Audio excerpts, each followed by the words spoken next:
구원의 완성.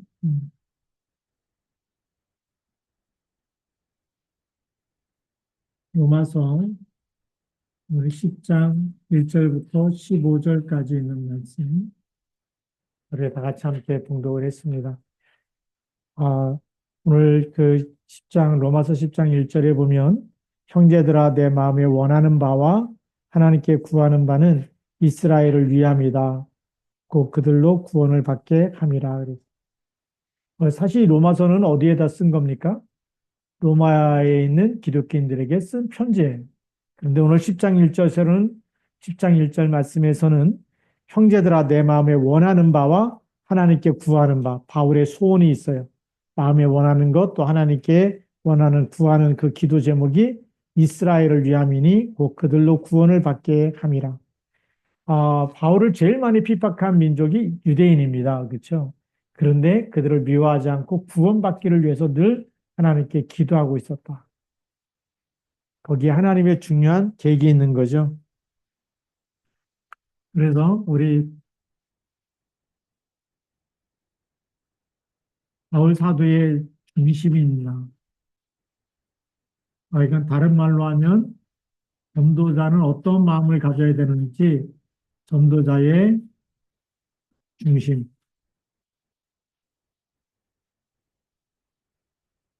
전도자의 중심이 어디 있느냐? 첫 번째가 이스라엘을 위함이다. 자기 민족을 사랑했어요. 네, 그렇죠. 그래서 우리가 나라를 위해서 기도해야 됩니까? 안 해야 됩니까? 해야 되는, 진짜 해야 되는. 예, 우리가 이때 기도해서 흑암을 못 갖고 놓으면, 정말 나라가 망할 수도 있어요. 예, 그러잖아요. 법 질서가 무너졌다 그러지 않습니까? 예, 그래서 예산도 다 깎아버리고, 이게 일하지 말라는 거 아닙니까? 예, 이런 일들이 계속 하나씩 계속 이게 잘못된 길로 그게 맞는 것처럼 보이는데 엄청난 이 흑암의 역사, 배후에 사단의 나라가 있기 때문에 그래서 수많은 동기 가지고 예, 어떤 한 사람을 가지고 대통령 시키려고 딱 지금 법을 막 바꿔가면서 이제 뭐 부정선거 이거 입 밖에도 내면은 또 법으로다가 막 제재하겠다 뭐 이런 것까지 법으로 통과시켰다 그래요. 이게 말도 안 되는 일들이 지금 계속 일어나고 있어. 그래서 이 나라가 복음 전하는데 정말 이 쓰임 받을 수 있도록 흑암 세력이 무너져야 돼. 예, 그리고 자유민주주의 국가여야지만 마음껏 우리가 예수 믿을 수 있어. 공산주의에서는요 절대 예수 못 믿습니다. 중국 땅에도 교회 다 불태워버리지 않습니까? 예, 그런 일들이 일어나고. 그리고 그 땅이 지금 재앙지대가 돼가는 거예요. 우리나라까지 이렇게 공산주의 사상을 잡은 사람들이 나라의 정권을 잡아버리면 예, 우리 신앙의 자유가 없어지는. 예, 그렇기 때문에 우리가 정말 이 나라를 위해서 기도해야 돼요.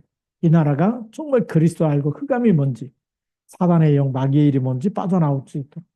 정치가들은요, 저 아무리 위대해도 사람이 영혼을 살릴 수가 없어요. 예, 자기 권력을 위해서죠. 그래서 이 사도 바울이 에베소서 6장 10절, 1절부터 이렇게 10절까지 말씀해 보면 이 세상 주관자들을 위해서 기도해라. 왜요? 그들 속에 악한 영이 들어가 버리며 전쟁을 일으키고 수많은 사람들을 죽음으로 몰아가기 때문에 한 사람이 잘못 써버리면 수많은 사람이 죽습니다. 그렇죠? 한 사람 때문에 지금도 막 그 옆에서 죽어가는 사람 얼마나 많아요. 예. 근데 그런 사람을 막 대통령으로 세우겠다. 이게 뭔가 잘못돼도 잘못된 거라는 거죠. 우리가 하나님 앞에서 양심이 있어야 돼. 또 하나님을 사랑해야 되고. 그리고 우리가 진짜 이 대한민국이 세계보고만한 나라가 될 수 있도록 기도해야 됩니다. 사도 바울은 자기의 유대인들을 위해서 기도해요. 유대인들이 굉장히 종교심이 많은 나라를 가지고 있고 이 종교가 바로 모세의 율법을 가진 그런 종교였죠. 그래서 이 율법의 기준을 가지고 바울을 보면서 전도자 바울을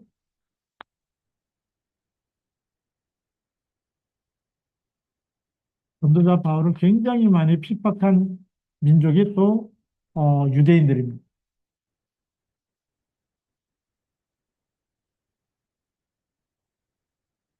그래서 바울을 죽이기로 이렇게 막 그 금식하면서 막 결단하는 결사대가 조직되기도 하고 막 그랬거든요. 바울을 죽일 때까지 우리가 밥도 안 먹겠다. 예수가 그리스도라고 말하는 것 때문에 그런 일들이 일어나고 있어요. 그런데 그런 거에 상관하지 않고 이들이 핍박하며 핍박할수록 뭐가 없다는 거죠? 복음이 없다라는 거죠. 복음이 없으면 뭐가 없어요? 구원이 없습니다. 이건 너무 중요한 얘기입니다. 복음이 없으면 구원이 없다. 네. 그리스도를 십자가에 못 박으라고 외치니까 그 후대까지 멸망하지 않습니까? 네, 그렇기 때문에 그걸 미리 알았던 사람이 이 예수님이 말씀하셨지만 사도 바울이 그걸 알고 있었기 때문에 그래서 이스라엘의 구원을 간절히 놓고 기도했던 사람이 바로 사도 바울입니다. 네. 그래서 오늘 내 마음이 원하는 바 하나님께 구하는 바 그게 뭐죠? 소원이죠. 바울의 소원 또 이건 내 소원인 바울 자신이죠. 나 자신의 소원 거기다가 하나님을 향한 하나님의 소원 그 소원이 뭐죠? 바로 구원입니다. 이스라엘이 구원받는 거예요. 이스라엘이 예수 그리스도께 복종하는 것이고 예수 그리스도를 믿는 것이고 예수 그리스도께 돌아오는 것이고 그것이 누구의 소원이라고요? 바울의 소원이었고 바로 하나님의 소원이었다.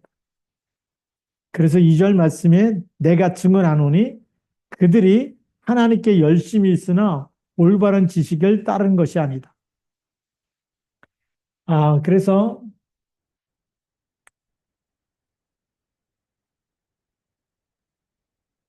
종교 생활의 특징이 뭐냐? 이 유대인들이 가지고 있는 유대교라고 하는 유대인들이 가지고 있는 유대교 여기에 있는 유대교 사상이죠. 사상은 구원의 기준이 행위에 있는 거죠. 얼마나 율법을 잘 지키느냐. 이 사람들이 가지고 있는 구원의 기준이 바로 행위에 있습니다. 그러니까 열심히 행하는 게 이게 올바르게 막 행하려고 하지 않습니까?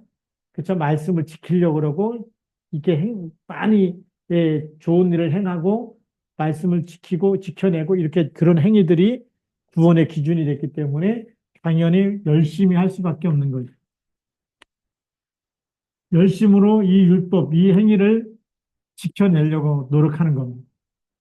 그런데 이 기준과 이 율법의 행위는 올바른 지식이 아니다라고 사도 바울이 얘기해요. 다시 말하면 생명을 얻는 올바른 지식이 아니다는 거. 이 올바른 지식은 생명이 있겠죠. 그런데 올바른 지식이 아니기 때문에 뭐가 없다? 생명이 없다라는 거예요. 그리고 올바른 지식은 뭐냐?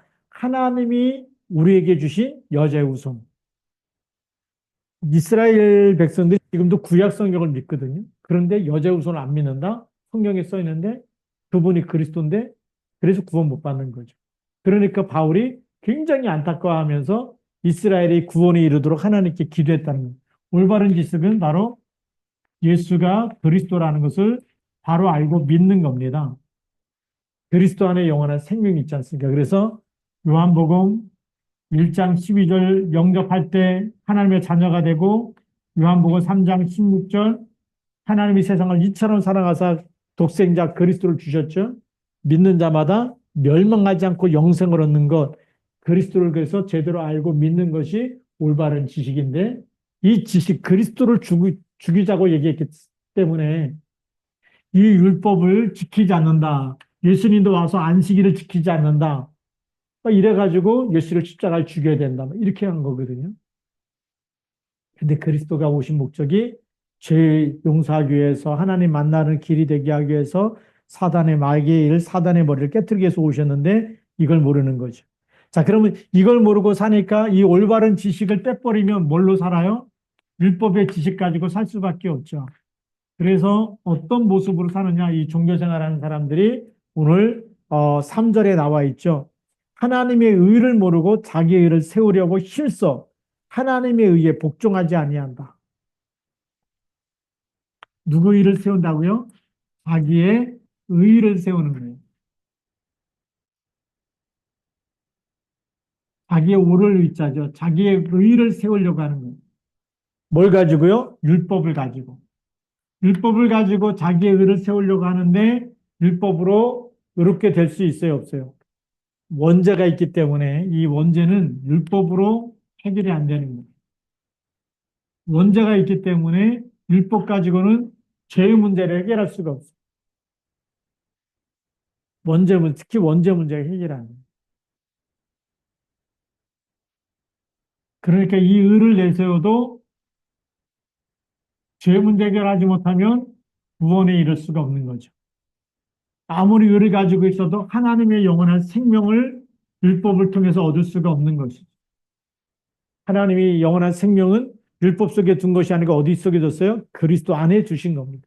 그래서 아들이 있는 자는 생명이 있고 아들이 없는 자는 생명이 없느니라라고 이렇게 말씀하고 있는 거죠. 그래서 이 종교 생활에서 빠져나와서 우리는 뭘 믿어야 되죠? 바로 예수가 그리스도이심을 믿어야 되는 겁니다. 이것이 바로 하나님이 주신 선물이면서 구원의 완성이에요. 그래서 그리스도는 누구의 선물이라고요?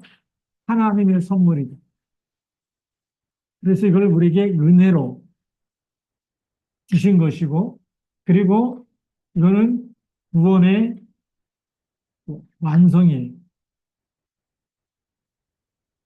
그리스도를 보내서 우리는 모든 죄와 사망에서 건지시는 그 이름, 구원의 완성자가 바로 그리스도십니다.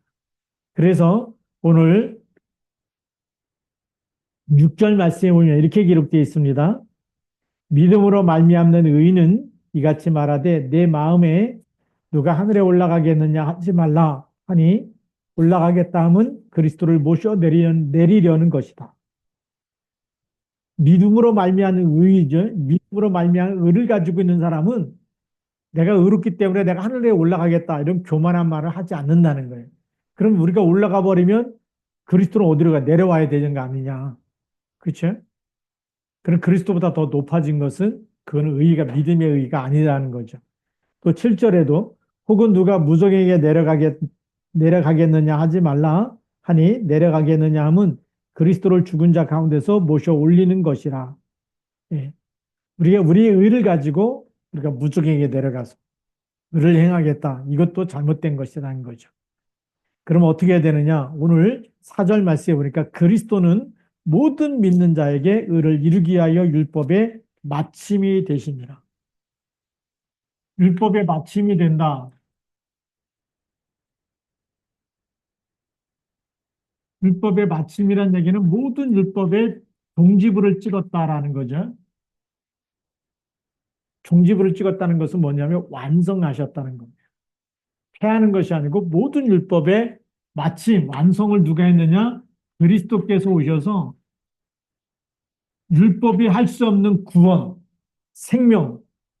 그렇죠. 율법은 뭐죠? 우리를 정죄하고 판단하지만 그러나 그 그리스도께서 율법의 마침이 되셔갖고 율법이 할 수 없는 생명을 주시고 구원을 주시고 영원히 우리와 함께하는 길을 여신 줄 믿습니다. 그래서 그리스도는 구원의 완성자가 되십니다. 그래서 이 율법을 완성하신 겁니다.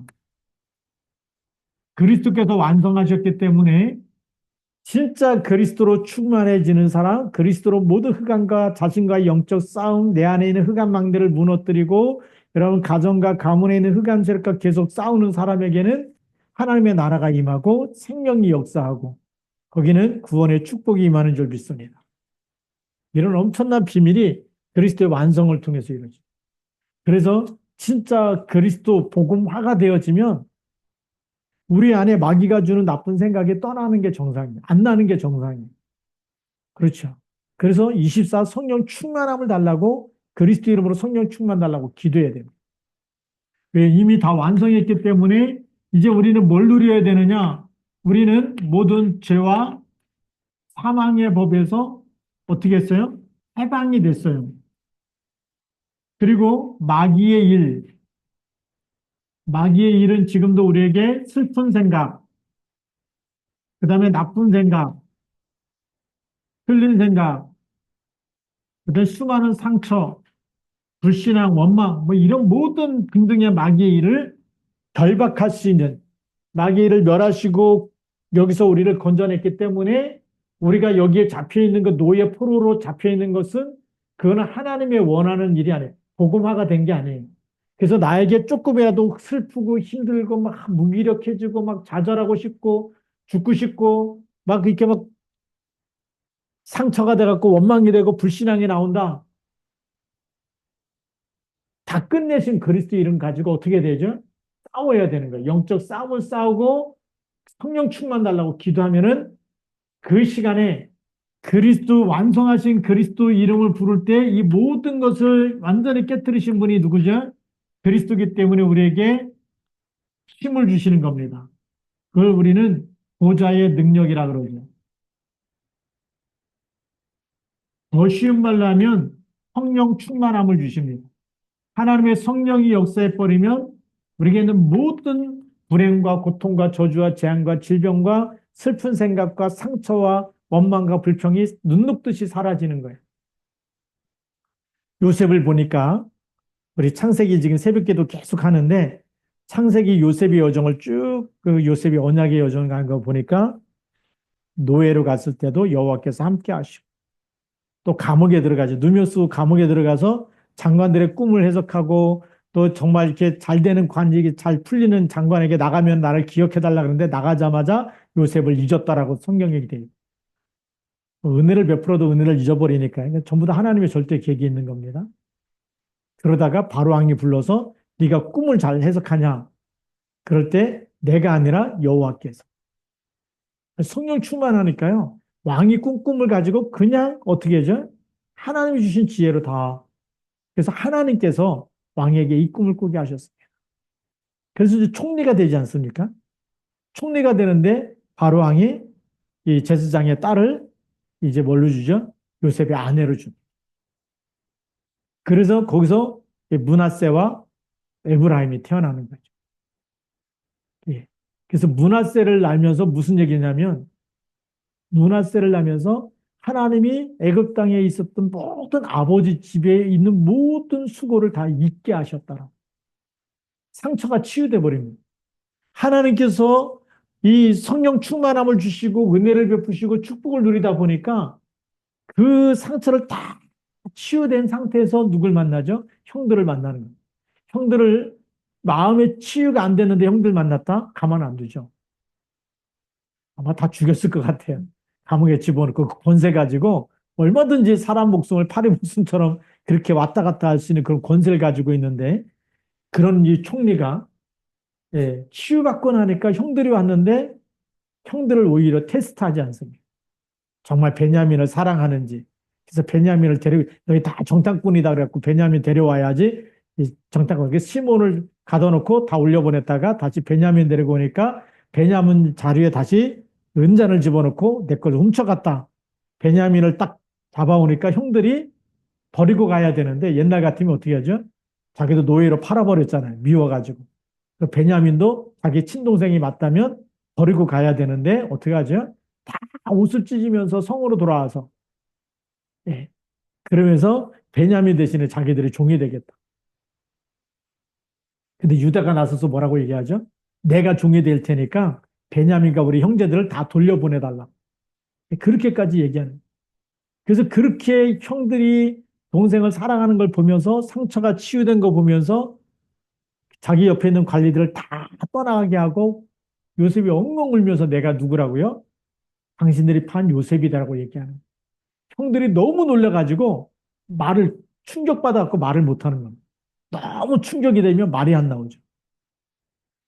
그러니까 요셉이 가갖고 한 사람씩 끌어안고 안아주면서 같이 울게 되니까 그제서야 말하기 시작했대요. 너무 충격받아갖고 말이 안 나오는 거예요. 성령 충만 받으면요 모든 것이 다 용서돼 버리고 모든 것이 다 물룩돼. 그래서 만나갖고 뭐라고 얘기하냐면 형들이 나를 팔았으므로 한탄하지 마십시오. 나는 누구냐? 내 총리지만 형들이 나를 애굽에 판 요셉입니다라고. 근데 거기다가 형들이 나를 팔았으므로 한탄하지 마십시오. 두려워하지 마십시오. 하나님께서 생명을 구원하시려고 형들보다 나를 앞서 이곳에 하나님이 보내셨습니다. 하나님이 보내셨다는 말은 이제 5번이나요. 그 성경을 읽으면서 요셉이 형들 앞에서도 신앙 고백을 하는 영적 서밋이었어요. 그리스도를 높이고 하나님을 높이고 이것이 얼마나 중요한 이 성령 충만의 이 힘이 생기는지 이 성령 충만이 생기면 모든 것을 살리게 되고 치유하게 되고 용서하게 되고 수용하게 되고 넘어서게 되고 세상에 묶이지 않는 거예요. 이런 충만함이 바로 그리스도의 완성 속에 다 들어있어요. 우리가 이 축복을 누려야 될 줄로 믿습니다. 그래서 어떻게 시작하느냐? 이 다 완성하신 분을 우리가 믿음의 시작,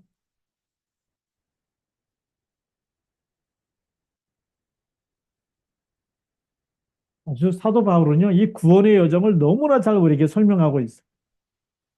그래서 8절에 보면 얘기합니다. 그러면 무엇을 말하느냐? 말씀이 내게 가까워 내 입에 있으며 내 마음에 있다 하였으니 그 우리가 전파하는 믿음의 말씀이니라. 우리 믿음의 말씀, 이 복음이 어디에 있어야 된다고요? 마음에 있어야 됩니다. 대부분 복음을 들을 때 어디다가 말하죠? 머리에다가 깨달으라고 이해했어? 알았어? 알아들었어? 뭐 이렇게 얘기하잖아요. 근데 그거 틀린 거라는 거예요. 마음에 있어야 되는데, 마음에. 하나님의 사랑으로 받아야 돼. 하나님이 날 사랑하는구나 이렇게 받아야지. 그래? 예수는 그리스도야? 뭐 선지자 세상 왕? 이거 딸딸딸딸 외워도 소용이 없다라는 거예요. 지식으로 구원받는 게 아니라 마음에 있어야 되거든. 그래서 9절에 뭐라고 얘기합니까? 내가 만일 내 입으로 예수를 주로 시인하며 또 하나님께서 그를 죽은 자 가운데서 살리신 것을 어디에 믿으면? 내 마음에 믿으면 구원을 받으리라. 예수 그리스도께서 나를 위해서 죽으신 것을 마음에 믿으라는 거야, 마음에. 머릿속이 아니라 마음에. 그러니까 우리가 예배할 때도요, 설레는 마음으로, 마음을 다하고, 뜻을 다하고, 힘을 다해서 하나님 사랑하는 마음으로 그 사랑은요, 예배가 살아있어. 마음을 다하면 어떻게 하죠? 교회 오자마자 가능하면 휴대폰 다 꺼버리고, 예. 전화 오지. 휴대폰 막 이렇게 뭐 무음으로 해놓고 진동을 해놓으면 신경 쓰여갖고 가서 또 막 받고 뭐 예배 시간에 들락날락 하는데 그 마음을 다하는 게 아니죠. 우리가 가능하면요. 예배 시간 딱 되면 휴대폰 완전히 꺼놓으시기 바랍니다. 그리고 뭐 하죠? 마음을 다해서 내가 하나님의 말씀을 받아야 되겠다. 예배 끝난 다음에 휴대폰 켜놔도 괜찮잖아요. 그 1시간 동안에도 휴대폰을 못 꺼놓고 집중이 안 된다. 다시 우리 영혼이 병든 겁니다. 영혼이 병들면 내 마음대로 잘 안 돼. 그렇죠? 몸이 연약하면요. 뭐 해야지 할 건 많은데 몸이 약하면 하나도 못 하는 거예요. 그렇지 않습니까? 갈 때는 많은데 몸이 약하다. 못 가는 거예요. 가다 쓰러지고 막 이러니까 안 되는 거죠. 힘이 있어야 되듯이 우리가 영적인 힘도 있어요. 자, 마음에 믿어야 된다. 그리고 10절에 뭐라고 얘기했냐면 사람이 마음으로 믿어 의에 이르고 입으로 시인하여 구원에 이르는. 너무 중요한 말씀이죠. 이 예수 그리스도를 마음으로 믿어서 의에 이르고 입으로 시인하여 구원에 이른다라고 얘기해요.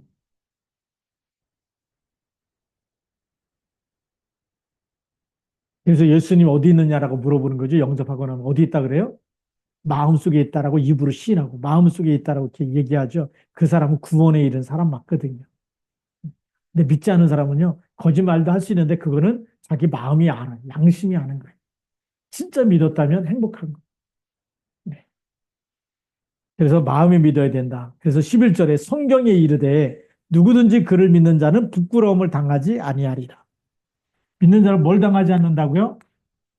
부끄러움. 이 부끄러움을 당하지 않는다. 이거는 뭐냐면 나중에 분명히 심판의 날에 있는데 이때 죄사함 받은 사람은 부끄러움을 당하지 않고 사망에서 생명으로 심판에 이르지 않고 사망에서 생명으로 옮겨지는 그 축복의 자리에 서게 된다는 겁니다. 만약에 마음으로 믿지 않고 예수 그리스도가 없다 그러면 어디에 서야 되죠? 전부 다 심판대 앞에 서야 되고 그 주인제의 자기 지은 죄로 원죄 자범죄 조상의 죄에 대한 그 죄의 값, 사망을 치러야 되기 때문에 죽은 다음에 또 죽는 것이 둘째 사망이다. 영혼의 지옥 가는 것을 둘째 사망이다라고 얘기하고 있는 거예요. 그걸 우리는 부끄러운 일이라고 얘기하는데 바로 예수 그리스도를 마음에 믿은 사람은 부끄러움에 이르지 아니한다. 12절 말씀입니다. 유대인이나 헬라인이나 차별이 없음이라 한 분이신 주께서 모든 사람의 주가 되사 그를 부르는 모든 사람에게 부요하시도다. 자, 이 믿음의 시작은 이렇게 마음으로 믿고 입으로 시인하고 이거는 모든 사람, 이 구원의 역사는 차별이 있어요, 없어요? 차별이 없다라는 거예요. 유대인이나 이방인이나 하나님의 사랑은 차별이 없다. 놀랍지 않습니까? 그래서 13절에 누구든지 주의 이름을 부르는 자는 구원을 받으리라. 그래서 누구든지 주의 이름, 예수 그리스도의 이름을 부르는 사람은 구원을 받는다. 그러니 우리가 사람 만날 때마다 누굴 간증해야 될까요? 예수 그리스도를 간증해야 돼. 여러분 자신을 간증하지 말고 그리스도를 간증해요. 요셉이 이 감옥에 있었지만 바로 왕을 만날 때도 자기 억울한 거 하소연한 게 아니에요. 내가 아무 죄도 없는데 내가 감옥에 왔습니다. 나를 막 이렇게 변호해줘. 내가 죄 없는 걸 이렇게 인정해주면 내가 꿈 해석해줘. 이렇게 딜을 한 게 아니에요. 조건을 제시한 게 아니에요. 보통 사람 같으면 억울한 거부터 얘기해주고 풀어주시면 내가 이렇게 하겠습니다라는 조건을 제시할 텐데 요셉은 그런 게 아니에요. 하나님께서 바로 왕에게 평안한 대답을 주실 것입니다. 우리가요, 누구를 만나든지 우리가 진짜 복음의 일꾼은 누구를 얘기할까요? 진짜 너무 중요하고 가치 있는 그리스도를 말하게 돼 있어요. 근데 그 그리스도가 내가 믿어도 별별 없다 그러면 말이 잘 안 나오겠죠. 나도 예수 믿어도 안 되는데 뭐 네가 믿는다고 되겠냐? 이렇게 되는 겁니다. 근데 우리 성경에 있는 대로 누구든지 주의 이름을 부른 자는 구원을 받으리라. 이 말씀 가지고 우리가 전도자의 길을 가야 될 줄로 믿습니다. 그러면서 14절, 15절에 우리 결론입니다. 하나님 우리가 뭐가 되기 원하실까요? 전도자가 되기 원하십니다. 그래서 로마서 10장 14절 15절 이 복음을 전하는 자가 있어야 들을 게 아니냐. 그렇죠? 그래서 14절에 이렇게 얘기합니다. 그런즉 그들이 믿지 아니하는 일을 어찌 부르리요? 듣지도 못한 일을 어찌 믿으리요? 전파하는 자가 없이 어찌 들으리요? 그러니 하나님 우리가 누가 되길 원하시는 거예요? 전도자가 되길 원하는 거예요. 네. 하나님의 제일 소원, 전도자. 또 예수님께서는 누구를 보내달라고 기도하라고요? 필수할 일꾼을 보내주소서라고 기도해라. 15절에 보냄을 받지 아니하였으면 어찌 전파리요? 그래서 하나님 우리를 어떻게 했다고요? 우리를 파송,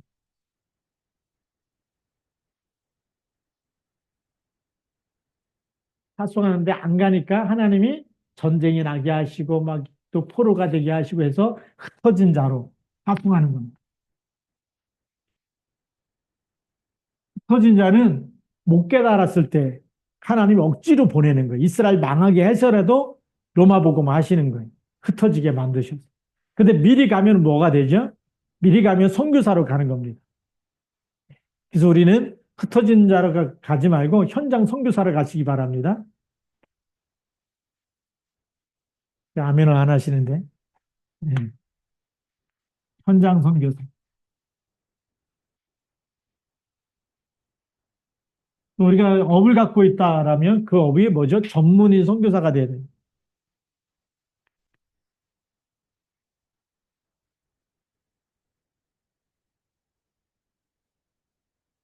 네. 하나님이 파송한 자.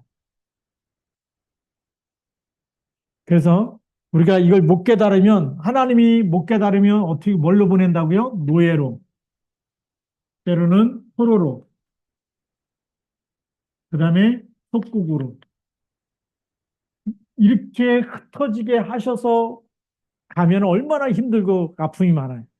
근데 미리 가서 정복자로, 영적인 정복자로 가기 원하고 하나님 우리를 보낼 때 현장 선교사로, 전문인 선교사로 이렇게 우리가 가게 되면 하나님의 뜻을 이루는 일에 하나님이 더 귀하게 쓰시고 우리를 축복하시는 줄 믿습니다. 그러니까 우리가 먹고 살기 위해서 일한다 그러면요.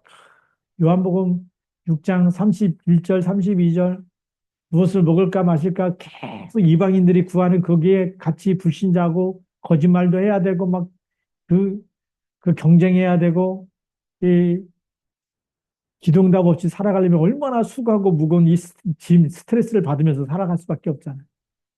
그런데 그걸 다 하나님께 맡기고 여러분들이 일하는 모든 것에 요셉처럼 여호와께서 요셉과 함께 하심으로 내가 하는 일 속에 하나님의 나라가 임하고 모든 일 속에 만나는 모든 사람들이 나를 통해서 복음을 알게 하시고 저는 요셉이 너무나 감사한 게 뭐냐면요.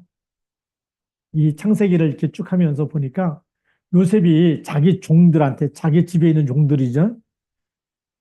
막 이 형들의 자리에 막 돈도 집어넣게 하고 막 이런 거 아닙니까? 그 베냐민 자리에도 은잔을 집어넣고 근데 그 종을 보내는 거예요. 종을 보내갖고 종이 이제 막 그 자료 다 검사하고 하는데 막 나오지 않습니까? 이렇게 형들이 막 얘기하는 거예요. 먼저 이렇게 갔다가 두 번째 이렇게 막 그, 양식을 사러 올 때에 요셉이 얘기하거든요. 어, 이, 이 사람들하고 오늘 점심 때 나하고 같이 점심 먹을 거니까 준비해라. 그래서 요셉은 이제 나가지만 그 형들이 막 두려워가지고 우리를 또 노예 삼으려고 하는 거 아닌가 막 그래가지고 그 형들이 그 요셉의 종에게 뭐라고 얘기했냐면 있었던 일을 쫙 얘기해. 우리가 이 훔친 게 아닌데 우리가 가다 보니까 자를 풀어보니까 돈이 있어갖고 다시 갖고 왔다. 막 이렇게 막 이제 막 변명을 하고 막 이제 그 이런 일을 우리가 도둑이 아니고 우리 정탐구나 이거 막 얘기하는 거 아닙니까? 두려워하면서 그때 그 종이 뭐라 그러냐면 두려워하지 말라는 거예요. 너희 하나님이 너희에게 평안을 주실 거다. 저는 그런 얘기 들으면서 이 요셉이 자기만 믿은 게 아니라 그 자기가 믿는 하나님을 자기가 함께 일하는 많은 그 식소들이죠. 부리는 그 하인들까지도 종들에게까지도 다 믿게 해가지고 그 종들이 관리할 때도 형들에게 안심시키고 너희 하나님께서 예, 우리 하나님께서 이런 하나님이라는 단어를 그 종이 썼다는 걸 보면서 깜짝 놀랍니다. 그러니 그게 뭐죠? 전문의 선교사 됐다는 거 아닙니까? 요셉이 자기 밑에 있는 모든 사람들을 다 예수 믿게 만든 거죠. 예. 여러분들이 일하면서 만나는 사람들, 그 사람들이 다 누구 때문에? 여러분 때문에 하나님 나라가 임하고 예수님 믿을 수 있도록. 예. 그게 우리가 막 돌아다니면서 전도하는 것도 선교지만 여러분들 늘 만나는 사람을 놓고 기도하면서 이 사람이 이렇게 복음을 누리고 회복될 수 있도록 이렇게 기도하는 거 너무 중요합니다. 제가 이제 오늘도 이제 한 분 이렇게 독감 걸린 헬스장에서 만난 할아버지 계시는데 아침마다 저한테 이렇게 카톡을 보내오세요. 좋은 글을 써가지고 보내시는데 오늘은 좋은 글이 아니라 본인이 어떻게 지금 아파서 이제 이 수술 받게 되고 이런 이 과정을 쭉 써서 보냈어요. 2월 달에 수술을 뭐 2번 해야 되고 2주씩 2번 해야 되고 그러다 보면 또 뭐 한 달이 지나가고 뭐 이런 얘기를 쭉 써서 보내면서 나중에는 마음이 너무나 무겁고 힘들다라고 썼어요. 그래서 지난번에도 얘기했지만 또 오늘 또 썼어요. 수고하고 무거운 짐진 자들아 다 내게로 오라.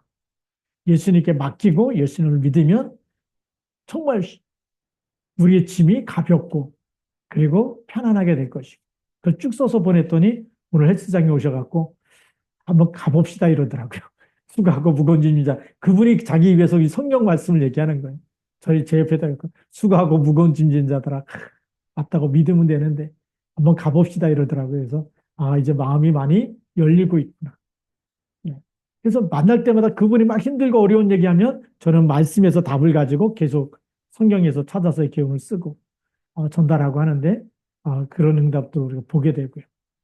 또 이제 월요일마다 또 이렇게 만나는 우리 학생이 있는데 만나기로 했는데 지난주 월요일에 만났는데 그 학생에도 또 얘기했어. 신분과 권세 너무 중요한 거 아닙니까? 거기다가 조금만 기도해라. 누구 이름으로요? 그리스도의 이름으로. 그러면 하나님께서 뭘 주신다고요? 힘을 주시. 분명히 살아계시기 때문에 우리가 안 불러서 그렇지 부르기만 하면 성령이 역사하는 거예요. 여러분들이 이 시간에 우리 한 10여 분 동안의 시간이 있는데 눈을 감고 기도하면서 집중으로 그리스도 이름 부르고 그 능력으로 충만케 해달라고 기도하고 그리고 내가 만나는 모든 곳에 하나님 나라가 임하고 내가 만나는 한 사람 한 사람이 바울의 마음속에 항상 이스라엘 유대인들이 있었어. 로마 사람들이 있었어. 그 만나는 사람들이 그리스도의 제자로 이 복음을 깨닫고 마음으로 영접하고 입으로 시인하고 이 축복을 누리도록 계속 기도하면서 편지를 쓴 거 아닙니까? 우리 마음이 복음의 편지가 돼야 돼요. 그리스도의 편지가 돼야 되는 거예요. 근데 그리스도의 사랑이 없으면 이 편지가 나갈 수가 없어요. 세상 얘기만 하다가 끝나는 거예요. 뭐 어디 가면 뭐가 맛있고 뭐가 재밌고 뭐 이런 얘기 하다가 복음 하나도 못 전하고 그냥 헤어질 때 얼마나 아쉽습니까? 사람 볼 때마다 여러분들이 그런 얘기가 나와야 돼요. 그래서 제가 또 이제 샤워하면서 나오면서 할아버지 한 분을 또 만났는데 이분이 작년 9월 달까지는 괜찮았는데 9월 달 이후로부터 협착증이 생겨갖고 막 다리가 아프다고 엄청 아프다고 얘기하는 거예요. 제가 기도하기 시작했어요. 아, 이분도 아프다는 거 보니까 뭘 달라는 걸까? 진짜 복음을 달라는 거구나. 제 마음에 하나님께서 감동을 주시는 거예요. 이분을 위해서 기도해라. 그런 시간표가 있을 거 아니냐. 제가 그 마음을 또 하나님께서 주시는 마음을 마음에 담았어요. 그래서 이제 제가 이제부터 기도해야 되겠구나. 이 할아버지도 이렇게 힘들고 아플 텐데 하나님 또 조용한 일대일로 만나는 시간을 주시면 이분이 정말 예수님을 영접하고 그리스도를 알도록 복음 전하겠습니다. 이렇게 이제 기도하고 있거든요. 우리가 만나는 한 사람 한 사람이 여러분을 통해서 누굴 만나도록 하나님을 만나고 예수 그리스도를 만날 수 있도록.